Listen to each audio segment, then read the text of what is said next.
आज एकादशी के बारे में जानेंगे किन किन नियमों का हमें पालन करना चाहिए जिससे भगवान की प्रसन्नता, उनका अनुग्रह हमारे ऊपर बरसे, उनकी वात्सल्यता की भी छाया हम सभी भक्तों के ऊपर होनी चाहिए।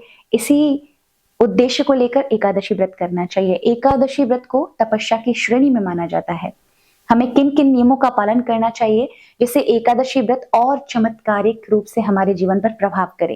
ये कुछ नियम हैं जिनका प्राय हम पालन नहीं करते और मैं हमेशा अपनी कथाओं में भी और आप सभी को ये कहती रहती हूँ, सिर्फ शरीर से एकादशी नहीं अपितु मन से भी एकादशी व्रत होना ही चाहिए।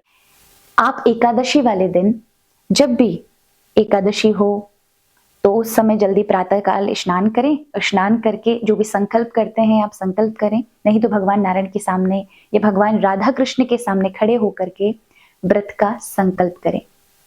उस दिन आपको पंचामृत से भगवान का स्नान कराना चाहिए। नारद पुराण, गर्ग संहिता, अनेकानेक पुराणों में ये महिमा है। एकादशी वाले दिन पंचामृत से दूध, दही, शहद, शक्कर और घी, ये पांचों चीजों को मिलाकर पंचामृत बनता है। उससे भगवान नारायण को, भगवान राधा कृष्ण को जो स्नान कराता है, अपने लड्डू गोपाल को या सालिग्राम भगवान की शिला है उनको स्नान कराता है, उस पर भगवान नारायण की, भगवान कृष्ण की प्रसन्नता प्राप्त होती है। साथ ही यदि द्वादशी यानी अगले दिन जिस दिन पारण हो उस दिन कच्चे दुग्ध से भगवान को स्नान कराना चाहिए। शास्त्रों में अनेकानेक ये भी वर्णन है कि यदि आप फूल जल में डालकर यानी सुगंधित द्रव्य बनाते हैं, जल में थोड़े से पुष्प डाल लीजिए जो सुगंधित हो, चंपा हो, चमेली हो, मोंगरा हो, गुलाब के पुष्प हो, उनको जल में डालकर फिर आप पंचामृत के बाद शुद्ध जल से स्नान, उसी सुगंधित पुष्प वाले स्नान जल से स्नान कराना चाहिए। चंदन लगाएं, उस दिन आरती उतारें, तांबुल अवश्य भेंट करें। एकादशी वाले दिन तांबुल का बड़ा महत्व है। तांबुल माने पान, लगा हुआ पान श्रीहरि को अर्पित करें। आप द्वादशी वाले दिन यदि सब लोगों को पान वितरित करते हैं, मीठा लगा हुआ पान, तो फिर आपके जीवन में सुख, सौभाग्य, समृद्धि की कमी नहीं आती। भगवान नारायण की धर्म पत्नी लक्ष्मी प्रसन्न हो जाती हैं।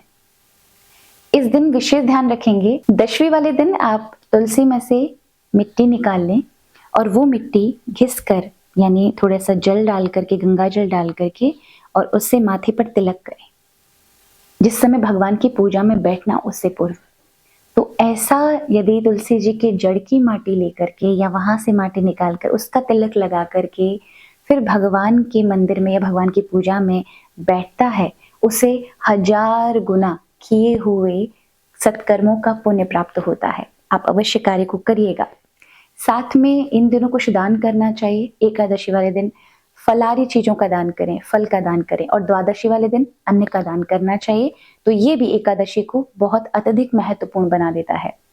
साथ में आप इन दिनों भगवान श्री हरि की प्रसन्नता के लिए कुछ मंत्रों का जाप कर सकते हैं।